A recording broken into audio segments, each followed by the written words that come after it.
Bonjour à tous, merci de nous retrouver pour ce nouveau numéro de VIP. J'ai le grand plaisir d'être dans les Yvelines à la rencontre d'un artisan. Il s'appelle Richard Dittmer-Elstrofer et il nous accueille dans sa ferme en aquaponie. Richard Dittmer-Elstrofer, bonjour. Bonjour Véronique. Vous allez bien? Ça va bien. Merci de nous recevoir chez vous. Nous sommes dans un endroit vraiment particulier. Oui, si on veut. On va expliquer quand même pas mal de choses. Alors, comment vous qualifiez votre activité? Alors moi je dis que je suis pisciculteur maraîcher D'accord. parce que c'est une façon voilà, plus simple d'expliquer à tout le monde mon activité qui est double, Voilà. à la fois l'élevage de poissons et la production de fruits et légumes. Oui, mais alors il y a quand même un petit lien entre le Voilà. poisson et le légume. Oui, le lien c'est que les poissons qui vont faire des déjections dans l'eau, ces déjections vont être transformées par des bactéries en engrais pour les plantes. De façon naturelle? De façon naturelle, c'est des petites bactéries qui existent partout dans la nature, dans l'air, dans l'eau, dans la terre, et qui vont transformer donc l'azote qui est contenu dans les déjections des poissons en nitrate, qui est l'engrais principal pour les plantes. C'est ce qui se passe en fait dans n'importe quelle mare. Dans une mare, dans la terre aussi. Dans la terre, il n'y a pas de poisson. Hein. Alors, il n'y a pas de poisson, mais la matière organique est décomposée de la même façon. Donc oui, une petite mare, vous mettez un poisson et hop, les plantes arrivent. Oui, tout à fait. Et inversement. Exactement. C'est pour ça génial. qu'on a des algues dans les étangs, par exemple. Exactement. Alors super, donc on est où dans les Yvelines, Richard? On est à Saint-Nom-la-Bretèche. Oui. C'est la première ferme aquaponique des Yvelines. D'accord. Il en existe beaucoup ailleurs? Alors en France, il y en a à peu près une quarantaine. Mais en Ile-de-France, on est aujourd'hui 3. 3. Et vous êtes là depuis quand? On a commencé l'activité et l'exploitation en juin 2022, donc ça fait tout juste un an. Oui, donc vous venez de fêter vos 1 an. Alors vous allez le fêter, voilà. Bah, bon anniversaire. Merci. Vous êtes content, ça marche bien? Ça commence à décoller. Voilà. L'activité a été la première année, c'était une première année de découverte du système, de rodage, aussi d'apprentissage du comportement des cultures. Et puis commencer à se faire connaître, se faire une petite clientèle.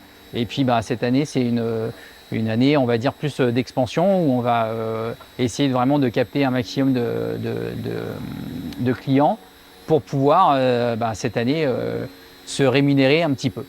Alors là, derrière vous, moi je vois 4 bassins pour les poissons, d'autres bassins pour le filtrage de l'eau. Oui. Il y en a d'autres ailleurs ou tout est là? Pour les poissons, tout est là.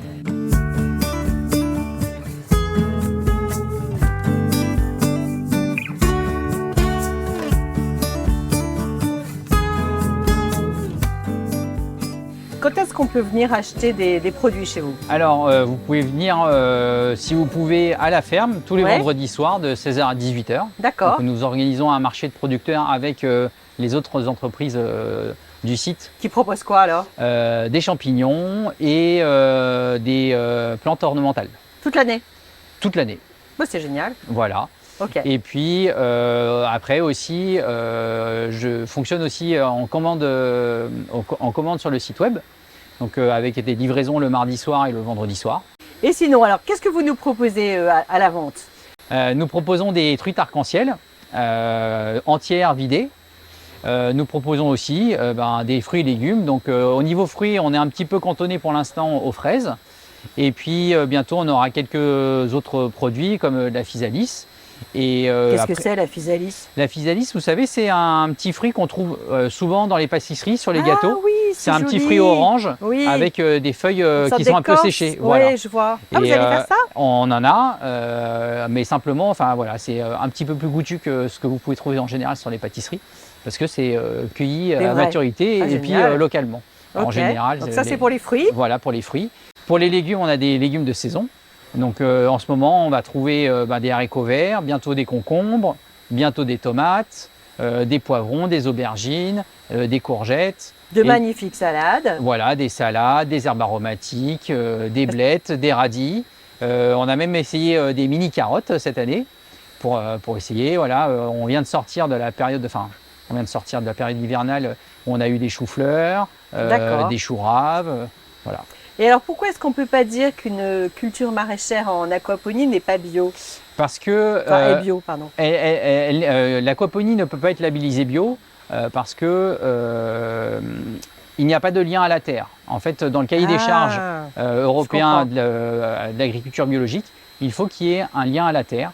Or, en aquaponie, il n'y a pas de terre. Ah non, c'est le principe, ouais. Néanmoins, on a des pratiques qui sont similaires à l'agriculture biologique, voire limite meilleures, puisqu'on n'utilise aucun engrais ni pesticides chimiques.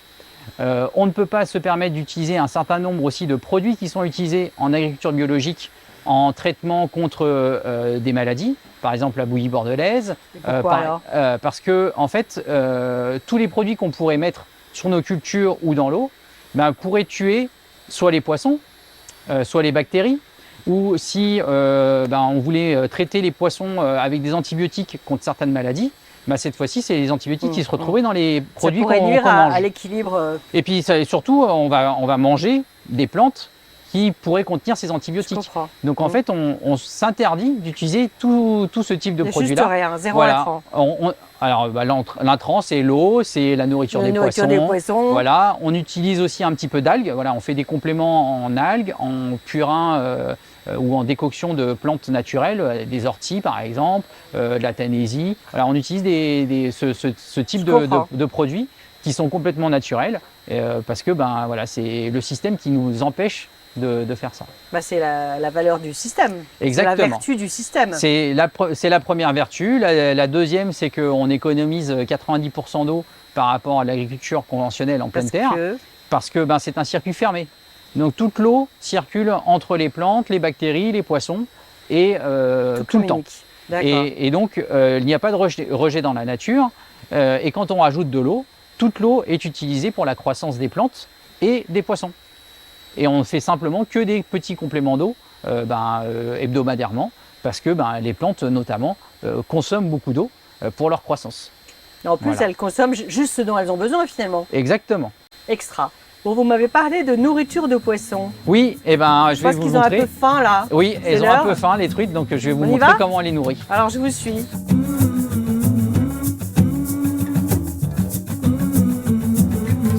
Je pèse la nourriture en fonction de la taille des poissons. Donc là, on est sur des grosses. Il faut qu'elles aient 18 mois pour être tuées et dégustées. En fait, c'est surtout la taille à laquelle on veut les commercialiser. D'accord. Celles-là, elles ont quel âge alors? Celles-là, elles ont 22 mois. C'est leurs derniers instants. Voilà, c'est ça. Donnez-leur un peu plus. Voilà. Faut être gentil. Alors, surtout, ne vous approchez pas trop avec la caméra. Ils ont faim. À table! Coucou les filles.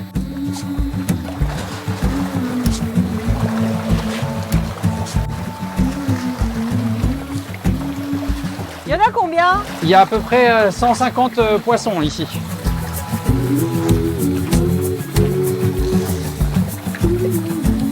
Et là voilà, ça suffit. Ça suffit pour ce matin. Ah, et ce soir, rebelote. Et ce soir, elles auront le dîner. D'accord, pas de goûter. Non, pas de goûter. Super. Bon le calme est revenu, hein. Bon app.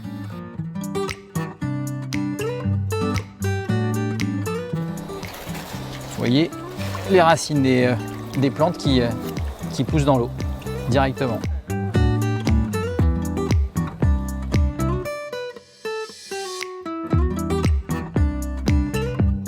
Ça sent bon. Ah bah oui, regardez. Si vous goûtez ça, on peut trouver des fraises des bois qui sont à des tailles nettement plus regardez-moi ces grosses bêtes. Raisonnables. C'est trop bon. Dans la nature, on trouve plutôt des fraises comme ça. Si on en trouve. Si on en trouve. C'est bien rare. Et ici, on arrive à voir divin. Des fraises qui sont beaucoup plus grosses, vous voyez. Donc ça, c'est commercialisé aussi. Alors oui, c'est commercialisé, mais c'est vraiment en très petite quantité parce que c'est un... On a droit à combien de fraises chacun? Non, c'est... 5 fraises par personne? Non, quand même pas. Mais c'est qu'il faut beaucoup de fraises pour faire une barquette. Et donc là, on a vraiment une toute petite production, quoi. Premier arrivé, premier servi. Voilà, c'est ça. Parfait. Là, on est dans la menthe. Ouais, alors, dites-moi, Richard, avant cette vie-là, vous étiez quelqu'un d'autre. Oui, j'ai travaillé 17 ans dans l'automobile. D'accord. J'ai déjà eu plusieurs métiers parce que j'étais ingénieur dans l'électronique embarquée, puis j'étais contrôleur de gestion, puis économiste. Voilà, donc déjà plusieurs métiers et puis ensuite l'agriculture. Changement total. Voilà. Et alors, là, on voit pas tout, mais qu'est-ce qu'il y a sous nos pieds? Sous vos pieds, en fait, il faut se rendre compte que il y a tout un réseau de tuyaux souterrains qui permet d'amener l'eau aux différents bacs de culture, au bassin à poissons, et puis après de collecter l'eau pour ramener tout ça dans la grosse cuve qui va collecter toute l'eau du système. D'accord. Et ça représente 320 mètres de tranchées et à peu près 1500 mètres de tuyaux. Ah, quand même. Oui. Voilà, que vous avez creusé. Voilà, alors pas entièrement de mes petites mains, heureusement Ouais, j'ai eu un peu ouais. d'aide, mais j'ai tout rebouché de moi-même, donc Ah, ça a ouais. fait quand même du travail. Oui.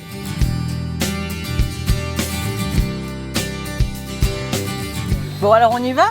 Bah oui, on va va aller passer gourmander les tomates. Voilà. Gourmander, pardon. Et gourmander. Et gourmander. Oh là, on apprend des mots, c'est extra. La tomate Délice rouge. des jardins. Délice des jardins. Ouais. C'est de la tomate cerise limite cocktail rouge. Voilà.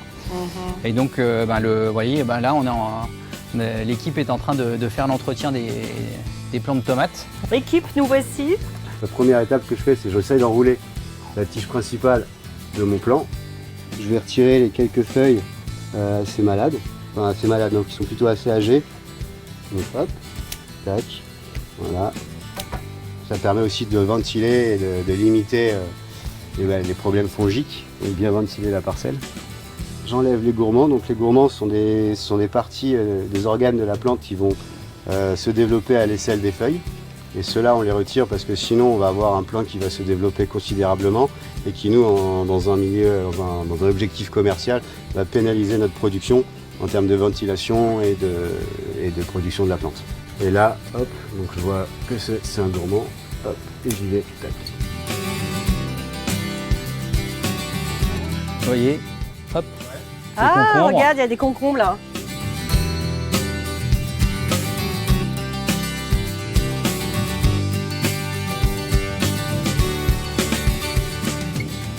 Bon, Richard Dittmer-Estrofer, merci de nous avoir accueillis dans ce lieu unique. On a découvert plein de choses passionnantes. On peut retrouver vos produits donc sur place ou alors à Viroflay dans une boutique bio ou avec une association qui s'appelle... Le comptoir des potagers. D'accord, à très bientôt. Merci. Merci.